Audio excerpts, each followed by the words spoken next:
हम इंट्रोडक्शन में second part cover कर रहे हैं। अभी तक हमने लगभग यहाँ पर कंप्यूटर को समझा कि ये क्या होता है, किस प्रकार इसका इस्तेमाल किया जाता है, इसमें क्या क्या क्वालिटी है, इसमें क्या क्या एडवांटेज डिसएडवांटेज है, ये समझा था। और लास्ट में हमने इस डायग्राम को देखा था कि ये किस प्रकार से कंप्यूटर वर्क करता है। ठीक है, यू आर मोस्ट वेलकम। अब हम इससे आगे देख रहे हैं। यहाँ हमें देखना है कि ये जो इनपुट है ये किस प्रकार सीपीयू में एंटर करता है और सीपीयू किस प्रकार प्रोसेस करके आउटपुट हमें इंफॉर्मेशन के रूप में प्रोवाइड करता है। यहाँ पर हम इनपुट को समझेंगे, सीपीयू को समझेंगे और आउटपुट को समझेंगे कि एक्चुअल में किस प्रकार से वर्क करता है। ठीक है, हम मोटा मोटा फिर से देख लेते हैं। यहाँ पर देखो, हम कोई भी डाटा कीबोर्ड या फिर माउस के रूप में प्रोवाइड कर देते हैं जो कि डेटा रहता है, रॉ मटेरियल रहता है। ये जैसे ही हमने इनपुट किया, कंप्यूटर में जो सीपीयू है, सेंट्रल प्रोसेसिंग यूनिट, यहाँ पर कंट्रोल यूनिट, एएलयू और मेमोरी यूनिट से मिलकर प्रोसेस करता है। यहाँ पर कई सारे सॉफ्टवेयर्स होते हैं जो इस डेटा को प्रोसेस कर कर आउटपुट के रूप में हमको इन्फॉर्मेशन प्रोवाइड करता है, जो कि हमें मॉनिटर और प्रिंटर के द्वारा दिखाई देता है। ठीक है, यह है कंप्यूटर का एक बेसिक प्रोसेस। अब हम इसको आगे समझते हैं। सबसे पहले हमें इनपुट को समझना है, उसके बाद हम सीपीयू को समझेंगे और फिर हम आउटपुट को समझेंगे। देखिए, सबसे पहले हम यहाँ पर देखेंगे कि इनपुट यूनिट होता क्या है। इनपुट यूनिट, देखो, ये जो इनपुट है, जिस यूनिट के द्वारा कंप्यूटर में डेटा और निर्देश, मतलब कि इंस्ट्रक्शन,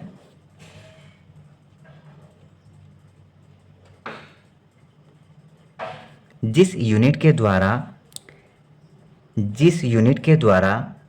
कंप्यूटर में डेटा या इंस्ट्रक्शन को प्रवेश, मतलब कि इंटर कराया जाता है, वह इनपुट यूनिट कहलाती है। ठीक है, फिर से देखो, जिस यूनिट के द्वारा कंप्यूटर में डेटा और इंस्ट्रक्शन प्रोवाइड करवाया जाता है, मतलब इंटर करवाया जाता है, प्रवेश करवाया जाता है, वह इनपुट यूनिट कहलाती है। ठीक है, इनपुट यूनिट कहलाती है।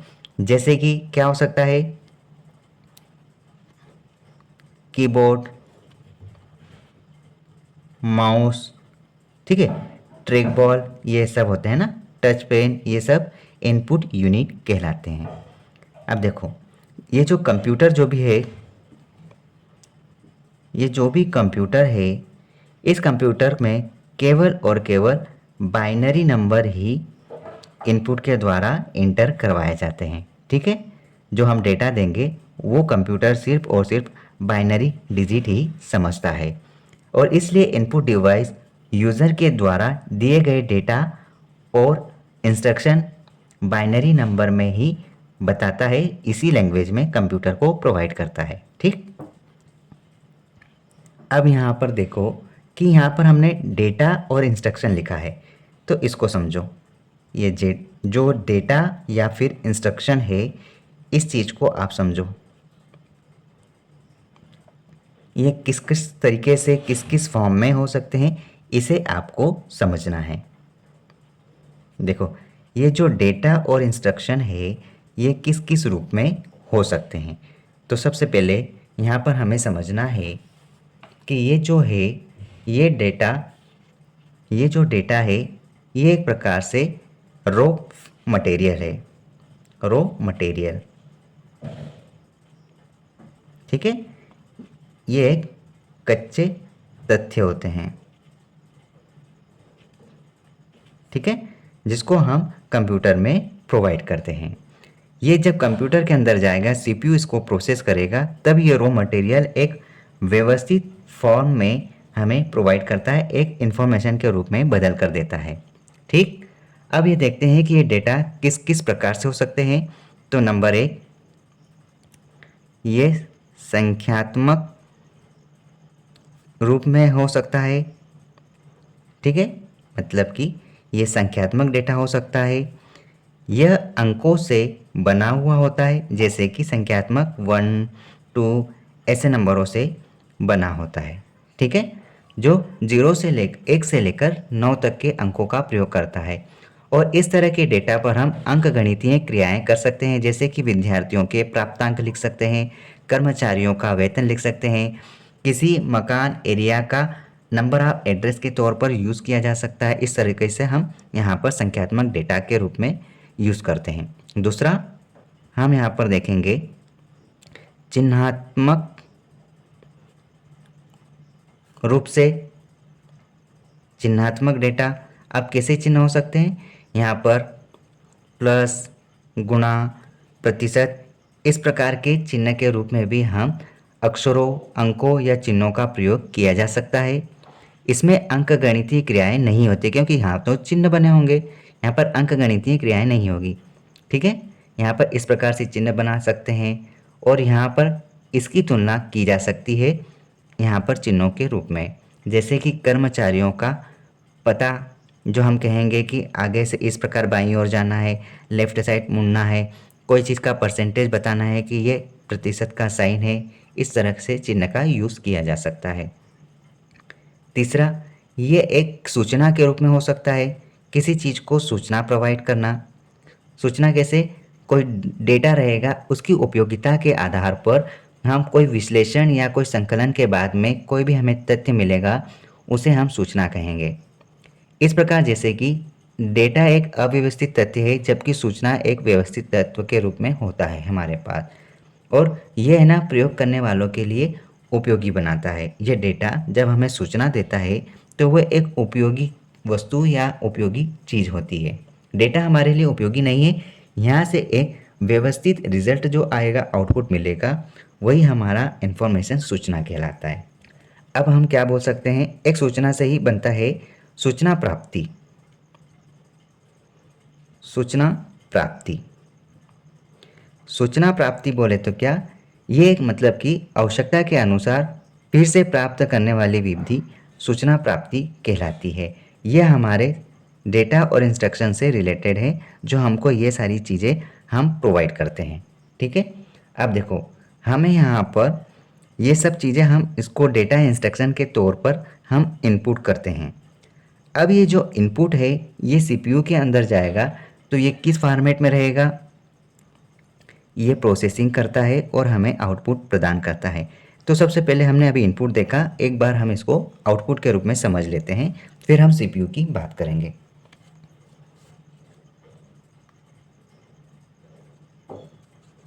हम बात करेंगे आउटपुट की। आउटपुट यूनिट, देखो आउटपुट यूनिट क्या होता है, तो आप फाइनल बता सकते हैं कि आउटपुट यूनिट एक प्रकार का इंफॉर्मेशन प्रोवाइड करती है। इंफॉर्मेशन प्रोवाइड करती है। ठीक है, अब देखो जिस यूनिट के द्वारा यूज़र किसी परिणाम को प्राप्त करता है, मतलब कि हमें जो रिज़ल्ट मिलता है वो हमारा आउटपुट कहलाता है, उसे हम आउटपुट यूनिट कहेंगे। जैसे कि हमें ये कहाँ मिलेगा? हमें ये मॉनिटर पर मिलेगा, या फिर हम बोल सकते हैं ये हमें प्रिंटर पर मिलेगा। ठीक है, इस प्रकार से हम आउटपुट यूनिट को समझ सकते हैं। अब हम आगे बात करते हैं हमारा सीपीयू की। देखिए अब हम बात करेंगे यहाँ पर सीपीयू की।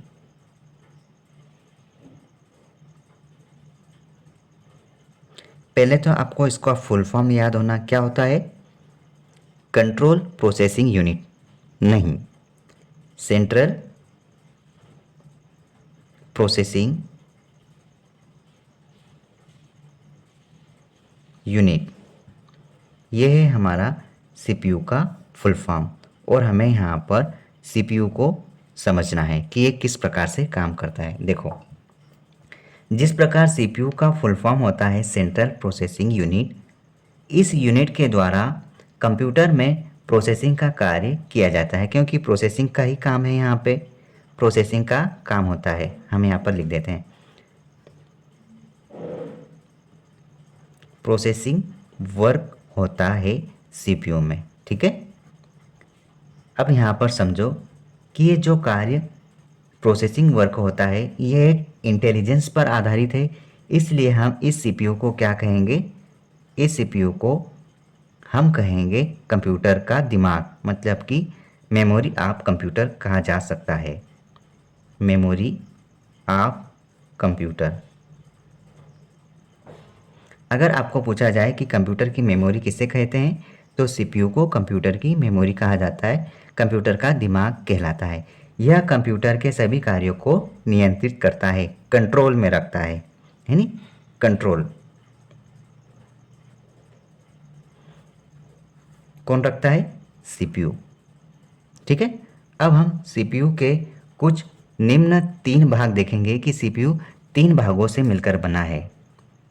सीपीयू निम्न 3 भागों से मिलकर बना है।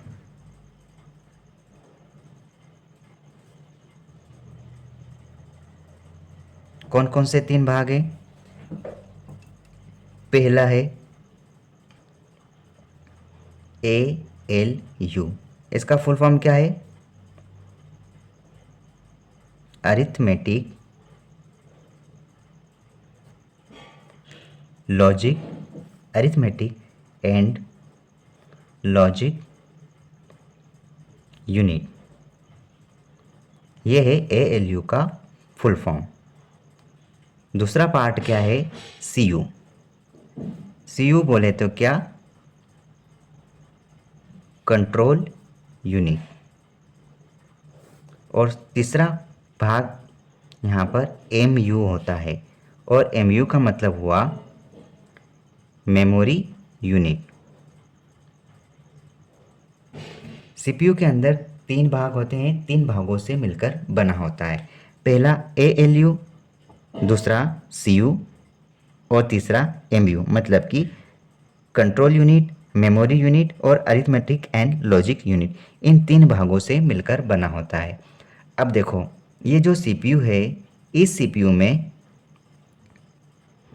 सीपीयू में डेटा प्रोसेस होता है, कि जो सीपीयू है ये डेटा प्रोसेसिंग वर्क करता है। ठीक है, लेकिन जो डेटा प्रोसेसिंग वर्क एक इलेक्ट्रॉनिक फॉर्मेट में होता है।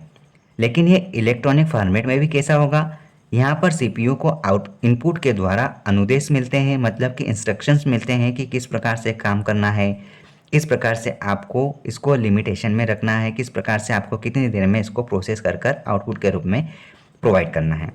अब देखो, ये जो भी इंस्ट्रक्शन दिए जाते हैं, ये सारे इंस्ट्रक्शन को करने के लिए इसके अंदर कोई इंसान तो बैठा नहीं है, इसके अंदर किसी भी न किसी प्रकार का कोई दिमाग फिट किया होगा। अब इलेक्ट्रॉनिक जो डिवाइस ये है कंप्यूटर, इस कंप्यूटर में जो सीपीयू है, इस सीपीयू के अंदर प्रोग्राम्स फीड किए होते हैं।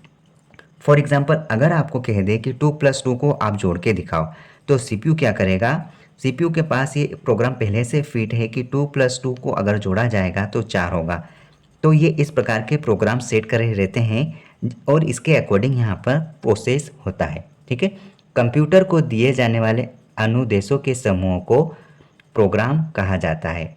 ठीक है, इंस्ट्रक्शन का जो सेट होता है उसे ही हम प्रोग्राम कहते हैं। ठीक है, अब देखो, ये प्रोग्राम तो दे दिए, लेकिन हम यहाँ पर तीसरा पॉइंट ये कह सकते हैं कि ये सॉफ्टवेयर का इस्तेमाल करते हैं, सॉफ्टवेयर।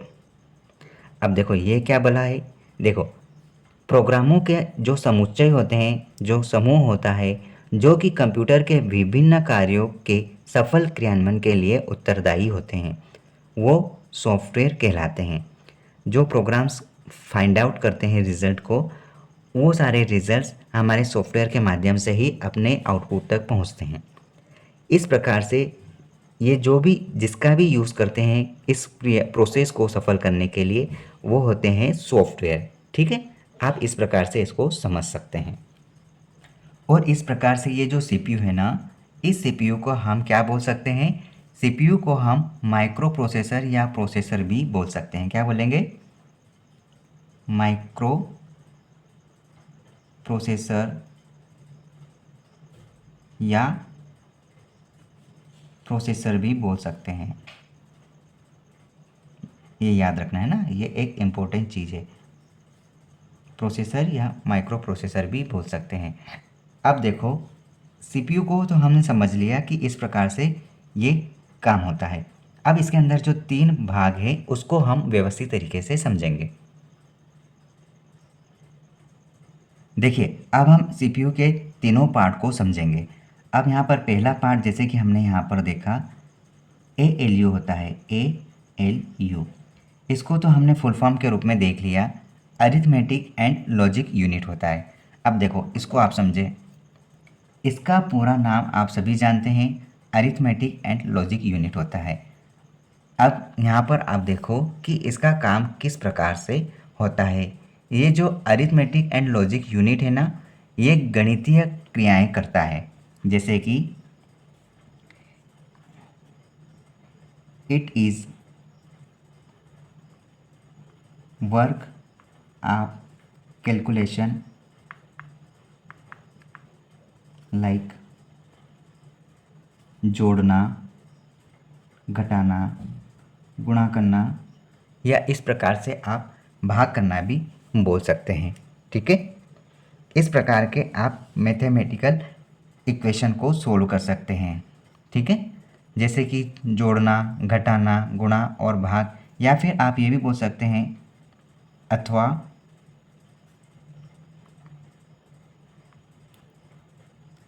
तार्किक मतलब कि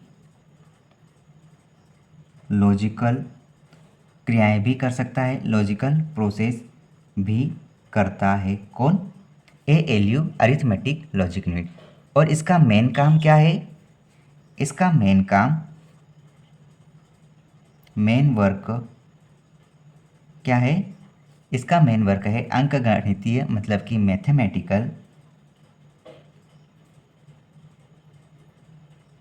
मैथमेटिकल प्रॉब्लम सोल्व करना।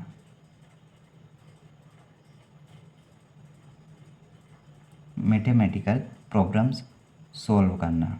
ठीक है, ये आपका एएलयू का काम करता है। इसके हल करने के अलावा ये तर्क संबंधी कार्य भी करता है ना, मतलब कि लॉजिकल प्रोसेस भी करता है, plus logical work, logical process या फिर आप वर्क बोल सकते हैं। ये काम कौन करता है? अरिथमेटिक एंड लॉजिक यूनिट मतलब कि एएलयू काम करता है। ठीक है, ये आपका एएलयू का काम हुआ। अब आप यहाँ पर समझो कि यहाँ सीपीयू के अंदर सीयू भी होता है। सीयू का मतलब क्या हुआ? सीयू का मतलब ये हुआ कि यहाँ पर कंट्रोल यूनिट का भी काम होता है। सीपीयू के अंदर कंट्रोल यूनिट का भी काम होता है। अब कैसे? अगर आपने इंस्ट्रक्शन दे दिए कि 2 + 2 को आप जोड़ो, कितना हो जाएगा? 2 और 2 4। ये आपको एएलयू के माध्यम से सीपीयू ने दे दिया, लेकिन ये कंट्रोल रखता है कि आपको सिर्फ 2 और 2 4 ही कहा। ऐसा नहीं कि आपको 2 + 2 आपको बोला ही जा रहा है, कहा ही जा रहा है और कभी स्टॉप नहीं हो रहा है। मतलब आपने एक बार इसको इंस्ट्रक्शन दिया तो एक ही बार आपको रिजल्ट दे रहा है, ये आपके मन से बार बार दोहरा नहीं रहा है।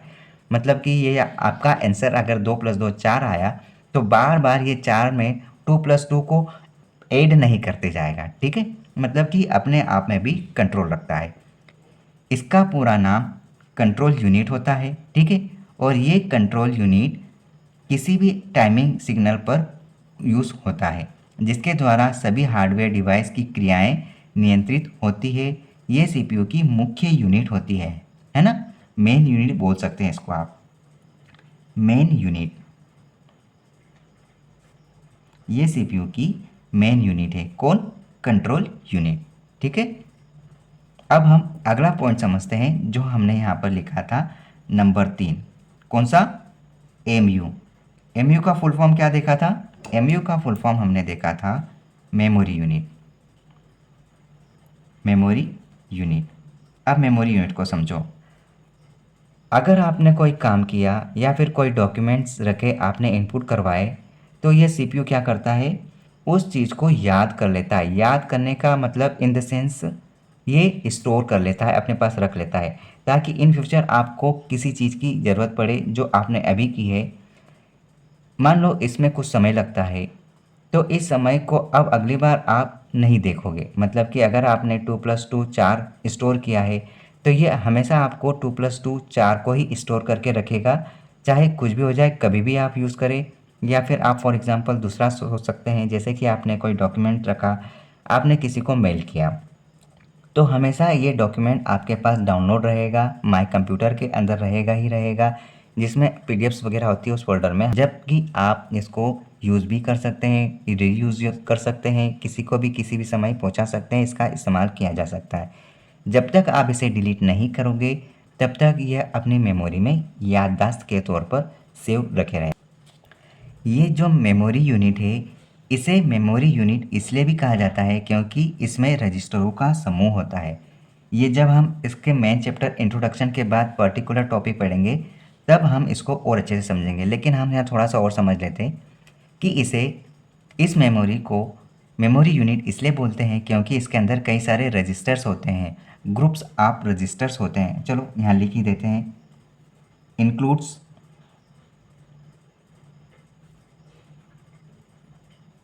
Groups of registers.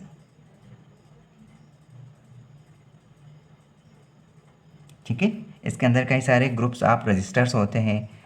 Memory unit को रजिस्टर के नाम से भी जाना जाता है, मेमोरी यूनिट को रजिस्टर के नाम से भी जाना जाता है। अब यहाँ आप समझ सकते हैं, रजिस्टर भी बोल सकते हैं,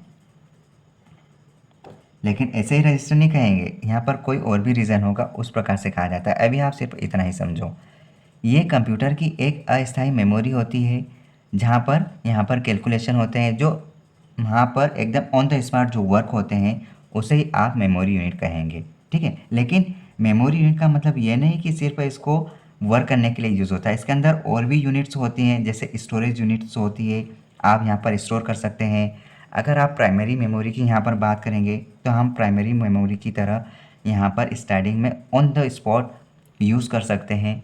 ठीक है, अब यहाँ पर मेमोरी यूनिट कहा तो मतलब कि ये एक अपने आप में भी बहुत बड़ा फंक्शन है। इसमें कई सारी यूनिट्स होती है, मतलब मेमोरी के पर्पज़ पर किन चीज़ों को स्टोर करना है, किन को आपको रियल टाइम पर ही एक्शन के तौर पर यूज़ करना है, ये सब सारी चीज़ें मेमोरी यूनिट के अंदर होती है। इसके अंदर स्थायी मेमोरी होती है, अस्थायी मेमोरी होती है। ठीक है, जो कंप्यूटर में सबसे छोटी और सबसे तेज़ गति की मेमोरी होती है।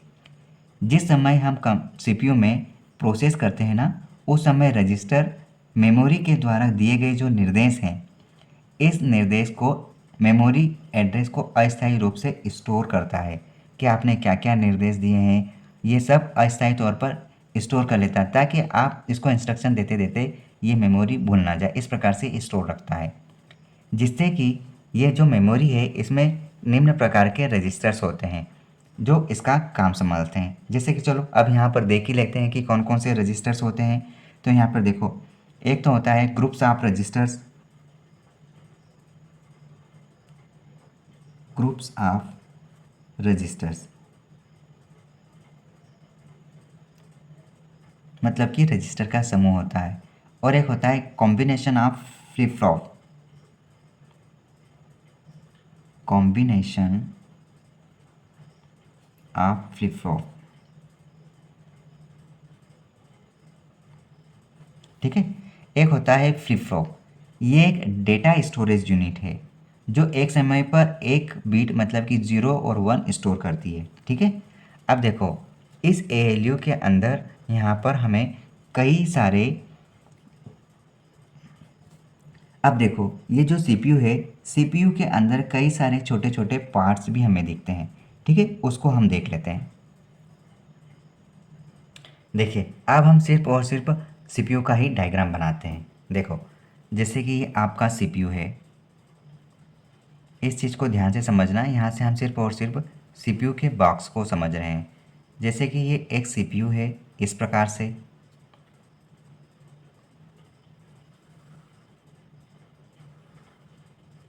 सीपीयू के अंदर होता है सबसे पहला एएलयू, हमने एएलयू को बनाया,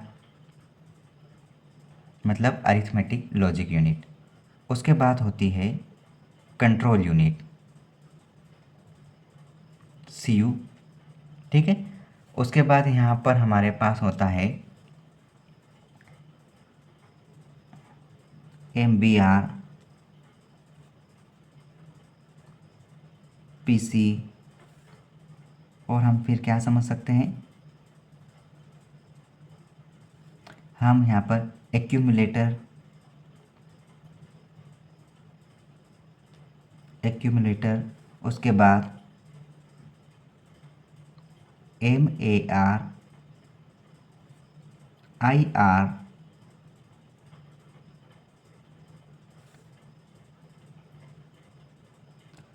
INTR, और फिर होता है आउटपुट, आउटार, OUTIR,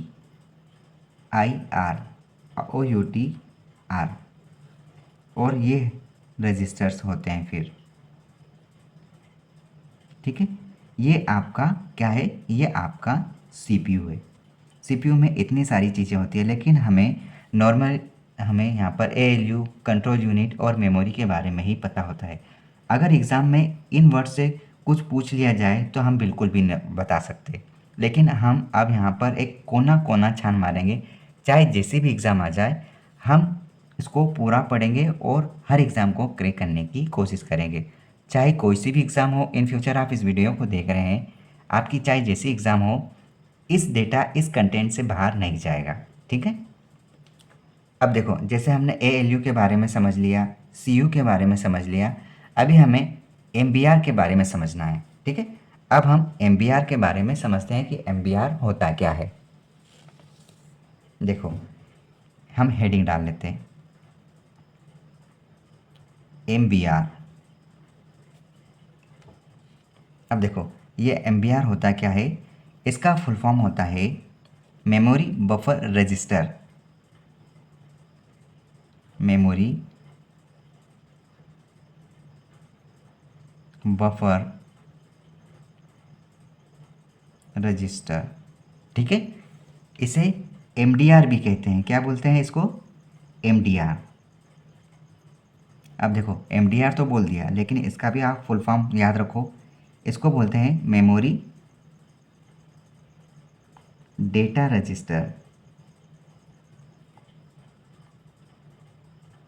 इसे बोलते हैं मेमोरी डेटा रजिस्टर। जबकि हम इसको ये भी बोल सकते हैं मेमोरी बफर रजिस्टर, लेकिन इसको डेटा रजिस्टर भी बोला जा सकता है। डेटा रजिस्टर के नाम से भी इसको जाना जाता है। किसके नाम से, डेटा रजिस्टर।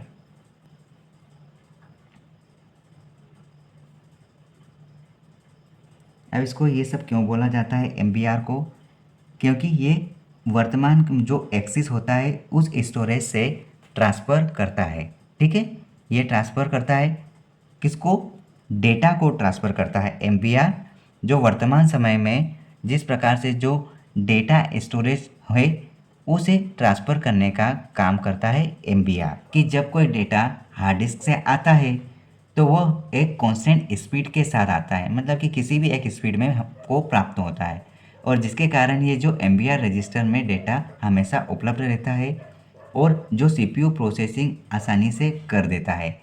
ये कभी भी बफरिंग का इशू नहीं आने देता, नहीं क्रिएट होने देता MAR। ठीक है, इसके विपरीत एक दूसरा भी एक स्टेटमेंट समझ सकते हैं कि जब कोई डाटा इंटरनेट से आएगा तब वो डाटा कभी भी कांस्टेंट स्पीड से नहीं आएगा, जिसके कारण ये जो MBR रजिस्टर है ना, उतना डाटा प्राप्त नहीं कर पाता, जिसके कारण CPU को प्रोसेसिंग के लिए चाहिए होता है और इसकी वजह से बफरिंग उत्पन्न होने लगती है। क्योंकि ये इंटरनेट से कांस्टेंट जो स्पीड से आता है जो डेटा, वो इसको ये किसी भी प्रकार से एक्सेप्ट नहीं कर पाता, जिसके कारण वो डेटा अच्छी तरीके से फेच नहीं करता, मिल नहीं पाता, और इसी कारण जो MBR रजिस्टर है ना, उतना डाटा प्राप्त नहीं कर सकता है। ठीक है, इसके कारण बफरिंग होती है। ये आपको दो बातें ध्यान रखना है। अब अपन देखते हैं MR के बारे में। देखो, अब अपने को जानना है MAR के बारे में। MAR, इसका मतलब क्या हुआ, इसका मतलब होता है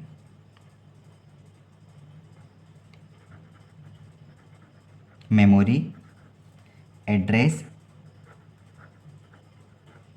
मेमोरी एड्रेस रजिस्टर। ये किसका फुल फॉर्म है, MAR। अब देखो, मेमोरी एड्रेस रजिस्टर, इसे एड्रेस रजिस्टर भी कहते हैं। क्या बोलेंगे इसको, इसको एड्रेस रजिस्टर भी बोलते हैं, ADDRESS, एड्रेस रजिस्टर भी कहा जा सकता है। ये आप ध्यान रखेंगे MAR को। अब ये क्यों कहा जाता है? क्योंकि इसका काम मेमोरी में एड्रेस को स्टोर करना है। इसका काम क्या है? मेमोरी में एड्रेस स्टोर करना, इसका कार्य है MAR का। ठीक है। अब देखो CPU डेटा को कहाँ से प्राप्त करेगा और किस एड्रेस पर भेजा जाएगा या स्टोर किया जाएगा, ये सभी जानकारी इस रजिस्टर में स्टोर होती है। ठीक है। ये जो MAR है ये मेमोरी एड्रेस रजिस्टर होता है, इसको एड्रेस रजिस्टर भी कहा जाता है। अब देखो इसका काम क्या है? क्योंकि ये मेमोरी में एड्रेस स्टोर करता है, इसके कारण इसको एड्रेस रजिस्टर बोला जाता है। अब देखो जो CPU से जो डेटा कहाँ जा रहा है, कहाँ से आया है, कहाँ स्टोर होगा, ये सारी जानकारी यहाँ रजिस्टर में स्टोर होती है। ठीक है। ये वो रजिस्टर होता है जो रोम CPU के बीच में जो डाटा ट्रांसफ़र हो रहा है उस डेटा के एड्रेस को होल्ड अर्थात स्टोर करने का काम करता है। फिर से देखो ये जो MAR है, ये MAR CPU डेटा को कहाँ से प्राप्त करेगा? CPU डेटा को कहाँ से प्राप्त करेगा या फिर किस एड्रेस पर भेजा जाएगा? किस एड्रेस पर भेजा जाएगा या किस लोकेशन पर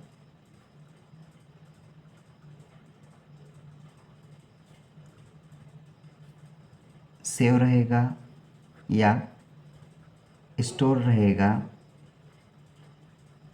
इन सब की जानकारी एक एड्रेस के रूप में MAR को होता है। क्योंकि इसके अंदर वो रजिस्टर्स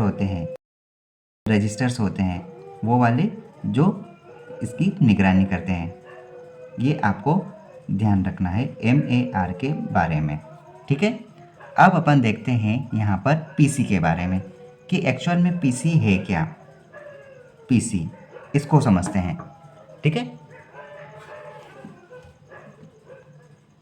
सबसे पहले तो आप यहाँ इस CPU के अंदर PC का फुल फॉर्म जानो। ऐसे तो आप सभी जानते हैं कि PC का फुल फॉर्म होता है पर्सनल कंप्यूटर, लेकिन CPU के अंदर आप भागों के बारे में जानेंगे तो यहाँ पर PC का फुल फॉर्म होता है प्रोग्राम काउंटर। Program counter. ठीक है। इसका मतलब समझो, ये CPU रजिस्टर में रैम से आने वाले जो इंस्ट्रक्शन है उनको एड्रेस के रूप में होल्ड करता है और इसमें 16 बिट रजिस्टर होते हैं। ठीक है। अब इसको हम लिख लेते हैं क्योंकि ये आपके लिए भी नया है और नए बच्चों के लिए तो नया है ही। यह रजिस्टर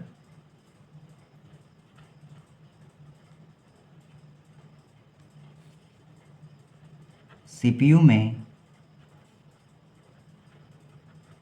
रैम से आने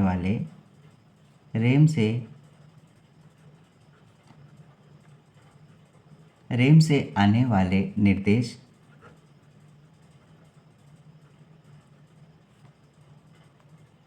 के एड्रेस को होल्ड करने का काम करता है।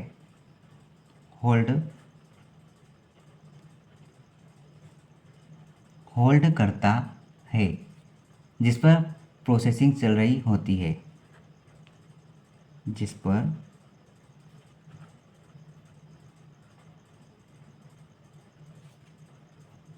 चल रही होती है।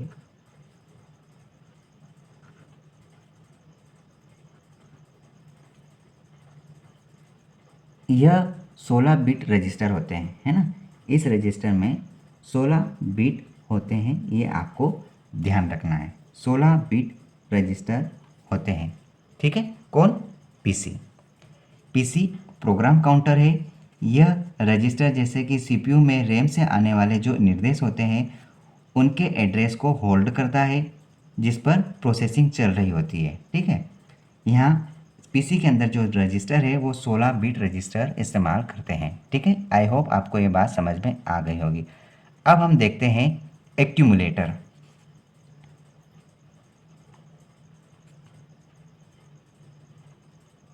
एक्यूमुलेटर, इसको समझेंगे कि ये है क्या चीज़। देखो, ये एक्यूमुलेटर सीपीयू की प्रोसेसिंग के लिए जो बाद में उत्पन्न हुआ जो परिणाम होते हैं ना, उनको जो रिज़ल्ट है उनको स्टोर करता है। ये जो एक्यूमुलेटर है ये एक प्रकार से अस्थायी रजिस्टर होते हैं। इसके अंदर भी 16 बिट रजिस्टर होते हैं। अब इसको थोड़ा सा लिख के बताना पड़ेगा ताकि आप भूलो ना। यहाँ पर हम बात कर रहे हैं कि ये जो सीपीयू की प्रोसेसिंग के बाद जो उत्पन्न होता है, जैसे कि सीपीयू की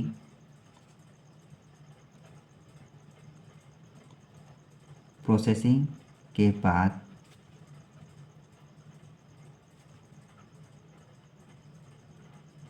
प्राप्त रिजल्ट, सीपीयू की प्रोसेसिंग के बाद प्राप्त रिजल्ट को स्टोर करना,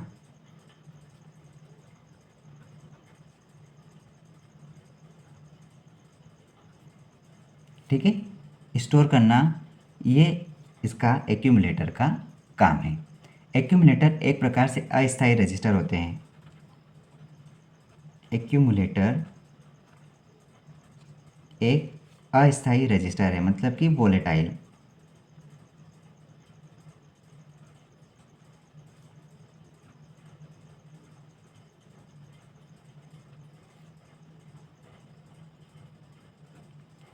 ठीक है। इसके अंदर भी 16 बिट ही होते हैं रजिस्टर जो होते हैं यूज़ में, ठीक है। अब हम बात करते हैं, हमारा एक अगला पॉइंट था यहाँ पर आई आर। आई आर क्या होता है इसको हम समझ लेते हैं। देखो, आई आर को समझना है। आई आर, आई आर का फुल फॉर्म क्या हुआ?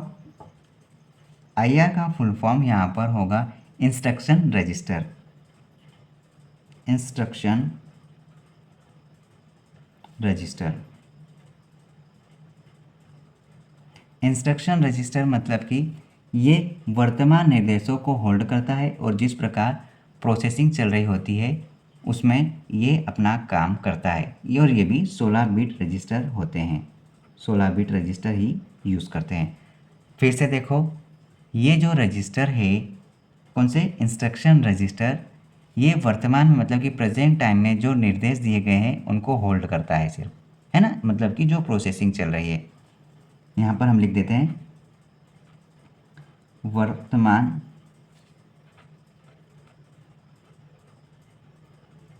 प्रोसेसिंग के इंस्ट्रक्शन को होल्ड करता है। इंस्ट्रक्शन मतलब निर्देशों को होल्ड करता है।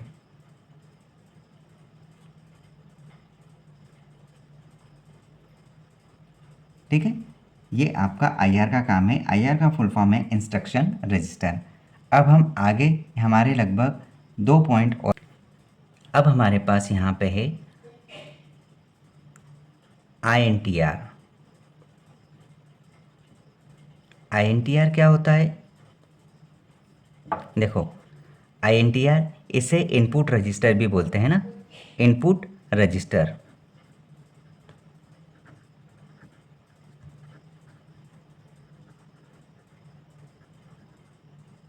कहा जाता है, ठीक है। इनपुट डिवाइस का डाटा पहले इनपुट रजिस्टर में आता है।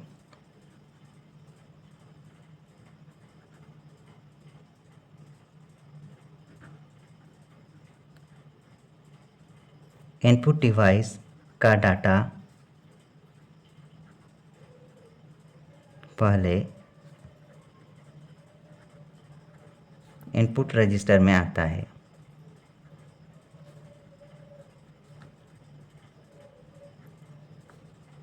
उसके बाद इनपुट डिवाइस में जाता है। इनपुट डिवाइस में जाने के बाद यहाँ पर प्रोसेस पूरी होगी। प्रोसेस पूरी होने के बाद ये आपको रिज़ल्ट प्रोवाइड कर देगा। ठीक है। उसके बाद यहाँ पर INTR में जाता है। INTR के बाद में यहाँ पर आउटपुट में जाता है, आउटपुट रजिस्टर में। OUTR कैपिटल में लिखेंगे आप इस प्रकार से। इसे आउटपुट रजिस्टर कहा जाता है।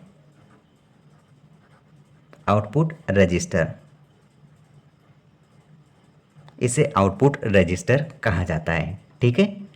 CPU के द्वारा बनाया गया परिणाम आउटपुट रजिस्टर में स्टोर होता है। CPU के द्वारा प्राप्त रिजल्ट आउटपुट रजिस्टर पर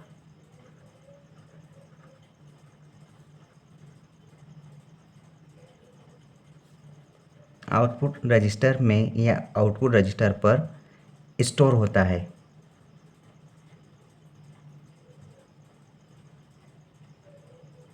होता है लिखा हुआ है इधर। ठीक है।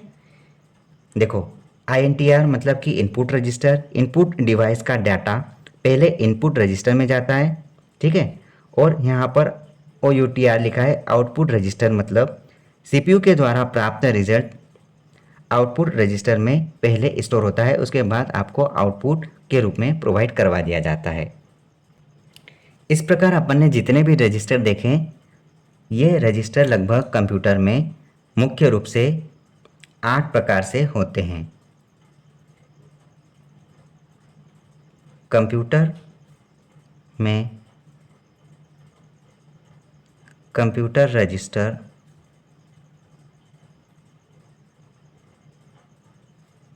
CPU के अंदर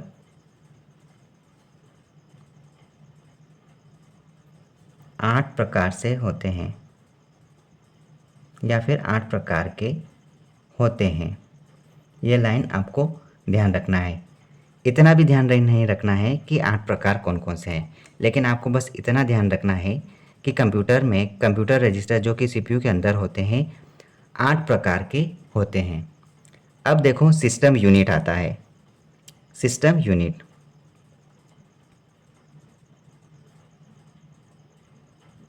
सिस्टम यूनिट के बारे में हम देख लेते हैं एक लाइन। ये सिस्टम यूनिट क्या होता है? सिस्टम यूनिट मतलब कि जिस हार्डवेयर में मदरबोर्ड लगाया जाता है उसे तो हम कैबिनेट कहेंगे, लेकिन मदरबोर्ड लगाने के बाद उस पर कैबिनेट को सिस्टम इकाई के नाम से जानते हैं, वो है सिस्टम यूनिट। चलो इसका डेफिनेशन लिख लेते हैं। जिस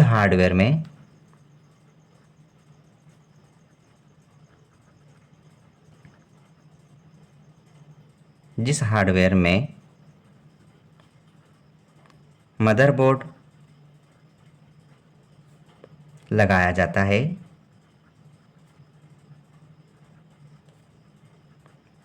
उसे हम क्या बोलेंगे? उसे हम कैबिनेट बोलेंगे।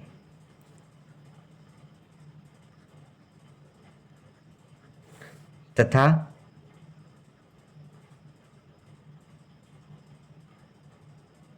मदरबोर्ड लगाने के बाद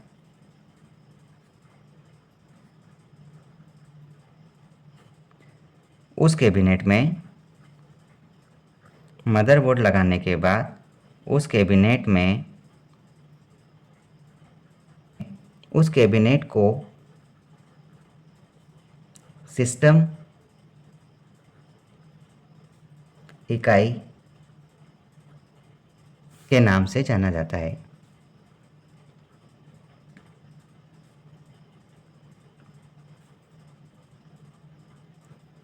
ठीक है, इसको एक बार क्लियर पढ़ लो।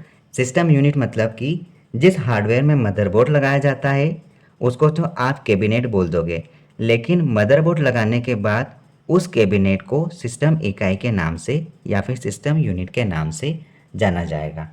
अब 2 मिनट और देख लेते हैं। देखेंगे हम यहाँ पर देखेंगे डेटा एंड इंफॉर्मेशन।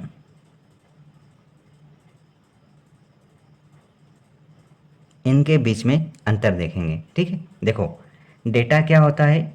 डेटा एक प्रकार का रॉ मटेरियल होता है। रॉ मटेरियल बोले तो क्या, ये एक प्रकार के कच्चे तथ्य होते हैं। कच्चे तथ्य, जैसे कि आपको बोल दिया कि इस कमरे में जाओ और इस कमरे में बहुत सारा कचरा है, उसमें से सिर्फ और सिर्फ आप अच्छी किताबें निकाल के लाओ जो हमारे कॉम्पिटिटिव एग्ज़ाम के पर्पज़ से इम्पोर्टेंट है। ठीक है, तो आपको एक रॉ मटेरियल वाला स्टोर रूम दे दिया गया है। आपको बोला कि इसमें से अच्छी चीज़ें, मतलब कि इंफॉर्मेशन वाली चीज़ें कलेक्ट करके लाओ। तो ये कच्चे तथ्य होते हैं और ये एक प्रकार की सही सूचना होती है। ठीक है, रियल, यहाँ हम क्या बोलेंगे, रियल इंफॉर्मेशन जो हमें प्राप्त होते हैं ना, उसको आप इंफॉर्मेशन कहेंगे। मतलब कि आपको कंप्यूटर में रॉ मटेरियल दिया जाता है, प्रोसेस होने के बाद आप वहाँ से एक अच्छी अच्छी इंफॉर्मेशन कलेक्ट कर सकते हो। ठीक है, देखो जैसे कि ये डेटा कोई टेक्स्ट टेक्स्ट या फिर आप बोल सकते हैं पिक्चर या फिर साउंड में कुछ भी हो सकता है।